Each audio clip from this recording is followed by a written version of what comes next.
ദക്ഷൻ മഹായാഗം നടത്തുകയാണ്. മഹായാഗത്തിനായി ദക്ഷൻ ബ്രഹ്മാവ്, മഹാവിഷ്ണു പോലുള്ള ദേവന്മാരെയും നാരദൻ, ദുർവാസാവ് പോലുള്ള ഋഷിവര്യന്മാരെയും ക്ഷണിച്ചിരുന്നു. സ്വന്തം മകളായ സതിയെയും മരുമകനായ മഹാദേവനെയും ദക്ഷൻ മനഃപൂർവ്വം ക്ഷണിക്കാതിരുന്നു. പിതാവിന്റെ പ്രവൃത്തിയിൽ മനംനൊന്ത സതീദേവി യാഗം നടത്തുന്ന സന്നിധിയിലെത്തി. തങ്ങളെ ക്ഷണിക്കാതിരുന്നതിനുള്ള കാരണം ദക്ഷനോട് ചോദിച്ചു. തന്നേക്കാൾ ഒരുപാട് താഴെയാണ് മഹാദേവനെന്നും ശിവനെ പോലുള്ള പ്രാകൃത രൂപികളെ ക്ഷണിക്കേണ്ടതില്ലെന്നും ദക്ഷൻ പറഞ്ഞു.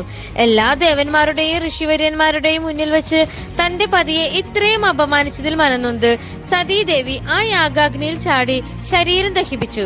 ഇതറിഞ്ഞ കുപിതനായ മഹാദേവൻ തന്റെ ജട പറിച്ച് നിലത്തടിച്ചു താണ്ഡവമാടി. ജടയിൽ നിന്നും വീരഭദ്രൻ ഉണ്ടായി. വീരഭദ്രൻ അങ്ങനെ ദക്ഷനെ വധിച്ചു. പ്രാണനറ്റ സതിയുടെ ശരീരമെടുത്ത് അലറിക്കൊണ്ട് മഹാദേവൻ രുദ്രതാണ്ഡവമാടി.